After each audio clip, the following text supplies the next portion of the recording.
Un regard, un sourire, des expressions faciales d'un réalisme troublant. Au rayon humanoïde, voici Ameca, la sensation du CES de Las Vegas. Un robot britannique capable le temps d'une conversation de faire oublier qu'il n'y a sous cette peau grise et sous ce crâne translucide que du métal et de l'électronique. Expérience un brin déroutante. Les humains sont si complexes, fabriquer un robot qui ressemble vraiment à un humain est quasiment impossible. Si on y arrivait, vous n'auriez pas peur, car vous penseriez que c'est vraiment un humain. Robots miniatures plus ou moins amicaux ou exosquelettes capables de transformer n'importe quel utilisateur en surhomme. Depuis quelques années, ces technologies humanoïdes n'ont cessé de progresser. Autre star du salon, ce pédiaroïde d'origine japonaise. Une jeune patiente qui peut crier ou se débattre, mais surtout un robot d'entraînement bourré d'intelligence artificielle pour aider les médecins à trouver les bons gestes avec des enfants malades.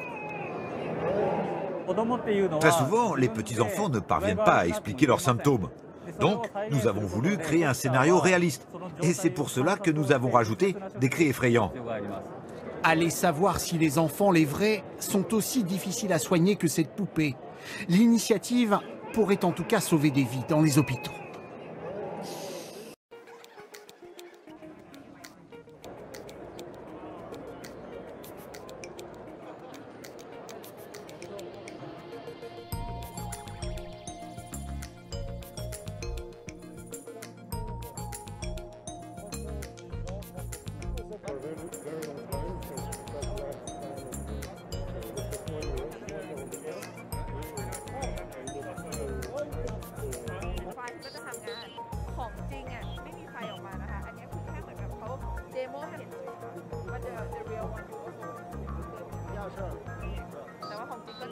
C'est l'outil fantastique pour lutter contre la crise du Covid.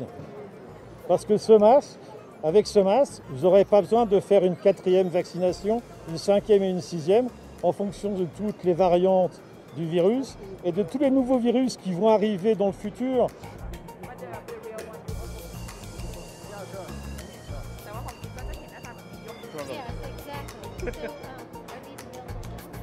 Yes, and next month we ran a crowdfunding campaign with it will run about yes. L'air est totalement filtré par le masque. L'air, il vient de l'extérieur, il est tiré par le ventilateur et il est donné à l'intérieur au niveau du nez. Et donc il est intégralement filtré.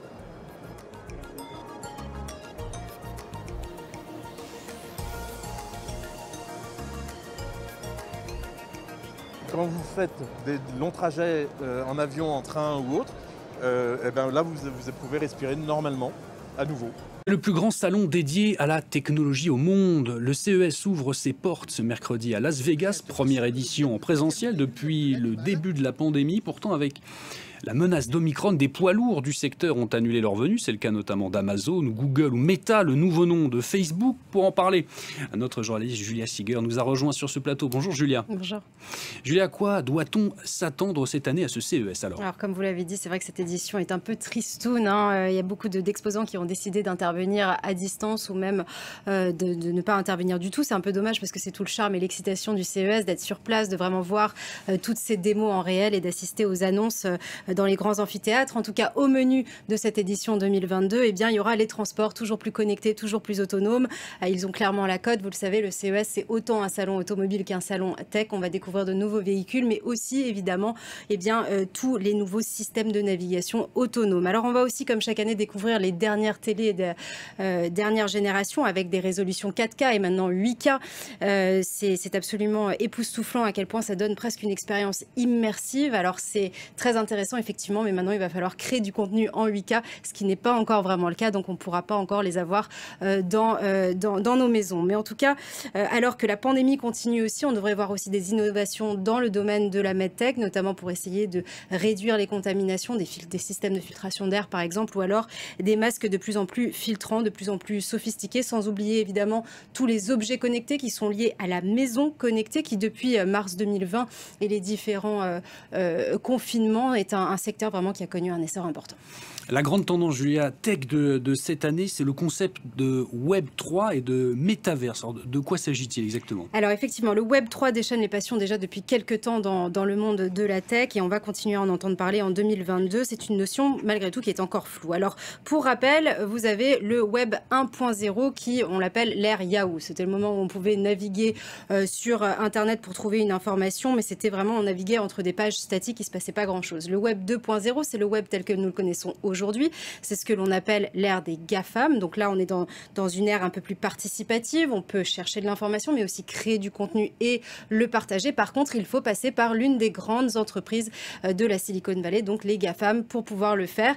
Et c'est pour ça que ce modèle aujourd'hui est largement critiqué. Et c'est pour ça que donc l'idée du Web 3, ils l'ont appelé Web 3 au lieu de Web 3.0, on ne sait pas exactement pourquoi, mais voilà, nous sommes donc avec le Web 3. Et bien l'idée ici, c'est de créer en fait un tout nouveau modèle d'Internet complètement décentralisé, où là, ça va être complètement basé sur ce qu'on appelle la technologie de la blockchain. La blockchain, c'est quoi? C'est la technologie qui est sous-jacente aux crypto-monnaies, mais pas que. On l'utilise aussi pour conclure, par exemple, des contrats ou contrôler le fonctionnement d'applications. Et c'est une technologie extrêmement sécurisée. Ça va permettre de redonner le contrôle aux utilisateurs et donc de supprimer complètement les intermédiaires, ces fameux GAFAM. Et donc, les utilisateurs vont pouvoir transporter leurs données d'une plateforme à une autre. Ce que ça veut dire aussi dans le cas de Web3, ça permettrait de créer des actifs financiers sous forme de jetons, en anglais on dit des tokens, pour assurer le fonctionnement interne de chaque service. Alors le Web3 sera plus décentralisé, mais il sera aussi plus immersif, et là je fais référence au métaverse. Vous en avez entendu parler parce que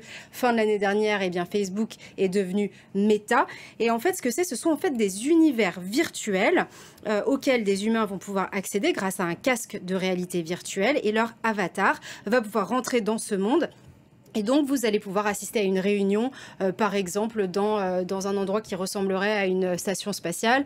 Alors, ça paraît complètement fou, mais en fait, vous allez pouvoir faire du sport, comme vous le voyez ici, où une jeune femme est en train de boxer contre un titan. Et tout cela, en fait, le but, c'est de se débarrasser complètement de l'expérience qu'on a actuellement mobile avec un écran, de se débarrasser de cet écran.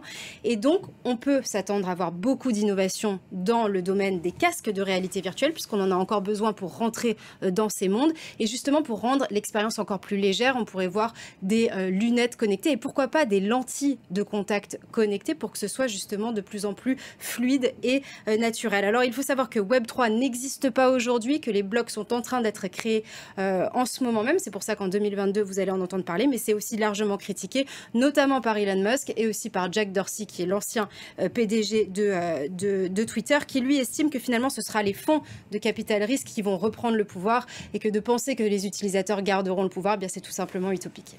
Merci beaucoup, Julia Seeger, pour toutes ces tendances du